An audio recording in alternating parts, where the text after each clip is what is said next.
السلام علیکم لیول 4. میں ہوں آپ کی teacher Samana Kazmi, Falcon House Grammar School campus science سے. امید کرتی ہوں لیول 4 آپ لوگ بالکل ٹھیک ہوں گے اور اپنا بہت سارا خیال بھی رکھ رہے ہوں گے، اور آپ کا تمام کام جو اب تک کروایا جا چکا ہے وہ مکمل ہو چکا ہوگا.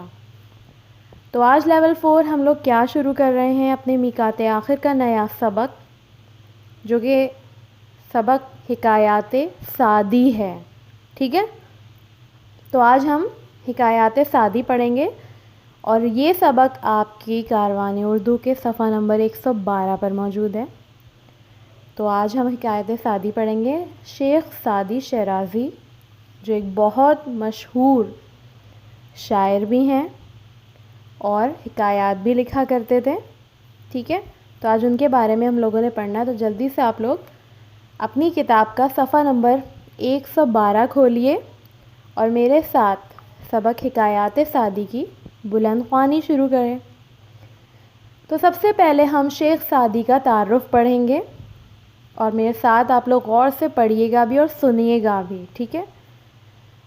شیخ سعدی شیرازی ایک بہت بڑے عالم تھے. آپ کا اصل نام سید شرف الدین تھا. سعدی آپ کا شاعرانہ نام یعنی کہ تخلص تھا. آپ کا تعلق ایران کے مشہور شہر شیراز سے تھا، اسی وجہ سے شیرازی کہلاتے تھے. آپ نے بہت اچھے انداز میں چھوٹے چھوٹے سبق آموز قصے لکھے ہیں. ان قصوں کو حکایت بھی کہا جاتا ہے، یعنی کہ کچھ ایسے چھوٹے چھوٹے سے قصے ہوتے ہیں جن کو پڑھ کر ہمیں کوئی نہ کوئی سبق ملتا ہے، تو وہ اس قسم کے قصے یہ لکھا کرتے تھے، انہیں حکایت کہتے ہیں. ٹھیک ہے. ان حکایات میں پڑھنے والوں کے لیے بہت سی سبق آموز اور نصیحت سے بھرپور باتیں ہیں. ان حکایات کی 2 کتابوں کے نام گلستان سعدی اور بوستان سعدی ہیں. آئیے کچھ حکایات پڑھتے ہیں، اور حکایات مکمل توجہ کے ساتھ خاموشی سے پڑھیے. اچھا، شیخ سعدی شیرازی جو ہیں انہوں نے حکایات بھی لکھی ہیں، انہوں نے شاعری بھی لکھی ہے، اور وہ فارسی زبان میں موجود ہے. اس کا اردو ترجمہ ہمیں ہماری لائبریریز میں مل جاتا ہے. پاکستان میں موجود لائبریریز میں ان کا اردو ترجمہ ہمیں مل جاتا ہے. بس یہ انہی کتابوں میں سے یہ حکایات شائع کی گئی ہیں. تو چلیے حکایت نمبر 1. ایک یتیم بچے کے پاؤں میں کانٹا چبھ گیا. بچہ درد کے مارے رو رہا تھا، بری طرح کراہ رہا تھا.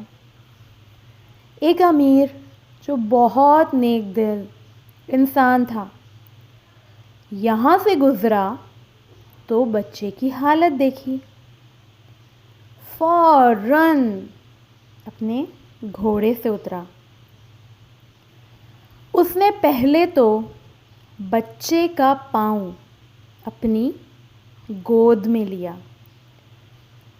لے کر سوئی سے کانٹا نکالا، پھر زخم پر پٹی باندھی. بچے کو اپنے گھوڑے پر بٹھا کر اس کے گھر چھوڑ آیا. کچھ عرصے بعد اس امیر آدمی کا انتقال ہو گیا. کسی شخص نے خواب میں دیکھا وہی امیر آدمی خدا کا شکر ادا کر رہا ہے اور کہہ رہا ہے کہ وہ اللہ تعالیٰ کتنا مہربان ہے جس نے مجھے ایک سوکھے کانٹے کے عوض جنت کے ہرے بھرے باغ عطا کیے. اب آ جائیے حکایت نمبر 2 پہ. 2 فقیر ایک ساتھ سفر کر رہے تھے. ایک کمزور تھا جو 2 دن کے بعد کھانا کھاتا. دوسرا صحت مند تھا جو ایک دن میں 3 بار کھانا کھاتا. اتفاق سے ایک شہر کے دروازے پر وہ دونوں جاسوسی کے الزام میں گرفتار ہو گئے. دونوں کو ایک گھر میں قید کر دیا گیا. گھر کا دروازہ مٹی سے بند کر دیا گیا. 2 ہفتے کے بعد معلوم ہوا کہ وہ دونوں بے قصور ہیں. دروازہ کھول دیا گیا.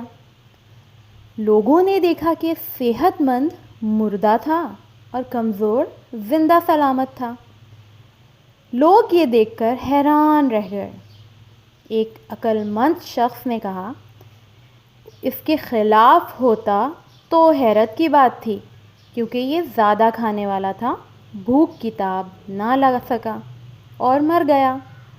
دوسرا صابر تھا، اس نے صبر کیا اور اسی صبر کی عادت نے اسے زندہ سلامت رکھا.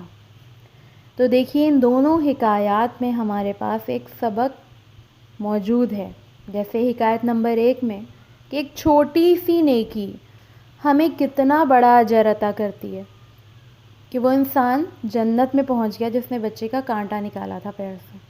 اور یہ دوسرا کہ ہمیں ہمیشہ صبر کی عادت اپنانی چاہیے. ٹھیک ہے، اب آ جائیے صفحہ نمبر 114 پر، جہاں پر آپ کے الفاظ معنی موجود ہیں. پہلا لفظ ہے عوض، یعنی کہ بدلے، یعنی یہ اس کے بدلے تم مجھے یہ دے دو. یہ عوض کو اردو میں یعنی اس کے معنی ہیں بدلے. دوسرا لفظ ہے عطا کرنا، یعنی کہ دینا یا بخشنا. تیسرا لفظ ہے ہمارے پاس صابر، یعنی کہ صبر کرنے والا، جسے اللہ میاں بہت پسند کرتے ہیں. اب لیول 4 آ جائیں آپ لوگ اپنے گھر کے کام کی طرف کہ آپ لوگوں نے کیا کرنا ہے. تو لیول 4 سب سے پہلے تو انڈیکس مینٹین ہوگی، جیسا کہ ہمیشہ سے ہوتی آئی ہے.